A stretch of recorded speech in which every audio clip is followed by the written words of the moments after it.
Now I introduce a policy improvement with the path integral. A controller of a robot P is also called a local policy. That can be linear or Gaussian formulation. It's used to control a robot to complete a task step by step. A so-called local policy means it's only valid at one step. If a system is model-based, that means his environment is known. So we can directly use the controller on a real robot to generate a trajectory.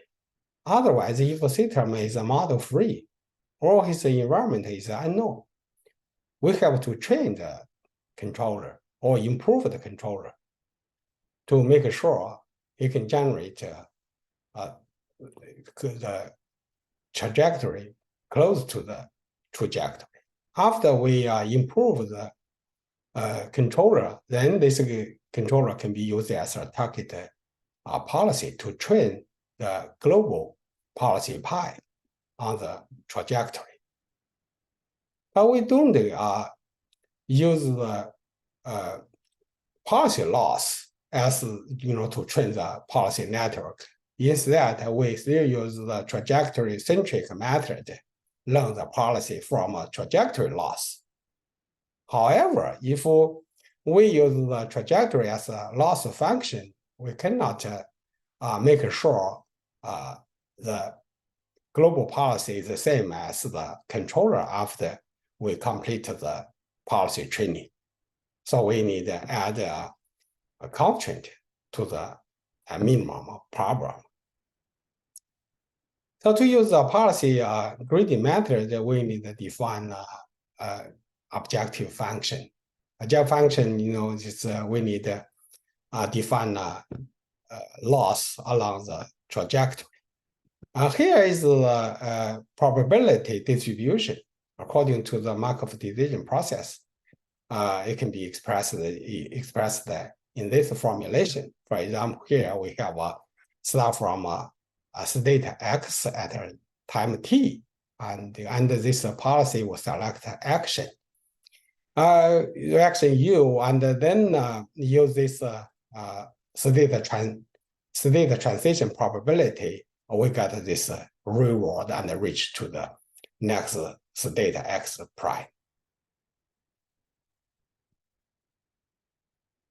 To search for the optimal policy for the robot control, we use usually guided policy search. It's a popular way, but we not directly use the controller as the target policy to train the global policy. Instead, we split the procedure into two steps. First step, we use the policy improvement with the path integral, pi square in short.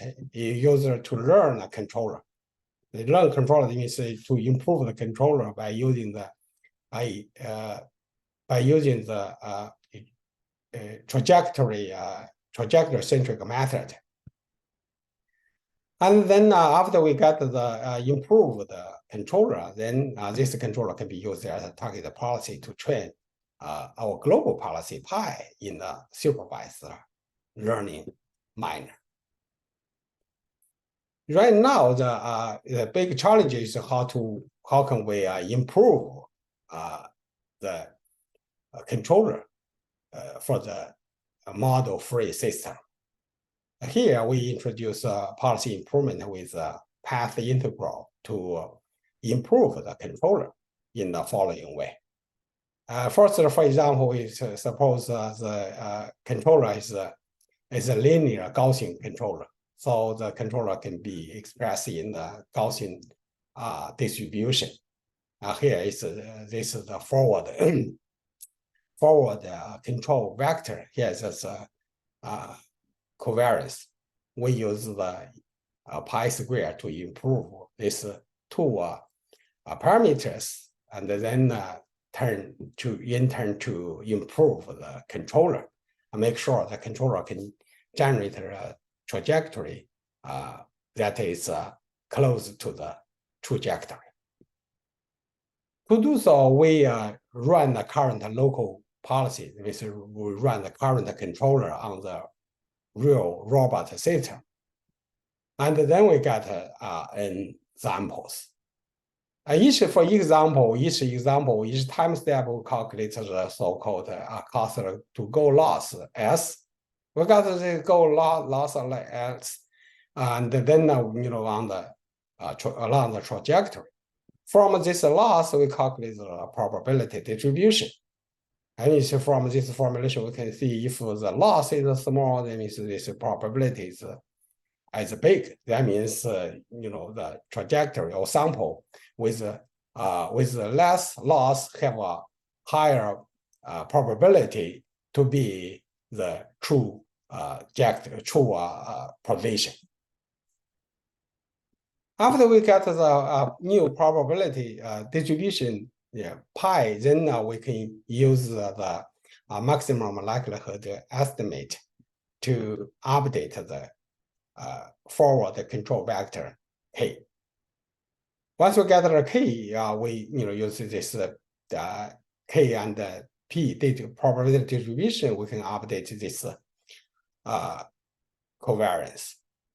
Then we submit the k and covariance into the controller. Then we update it. We get a new controller. Step by step until we get the convergent controller. Then we use this controller as the target policy to train the global policy in a supervised manner. For more details, please check with this reference. Thank you.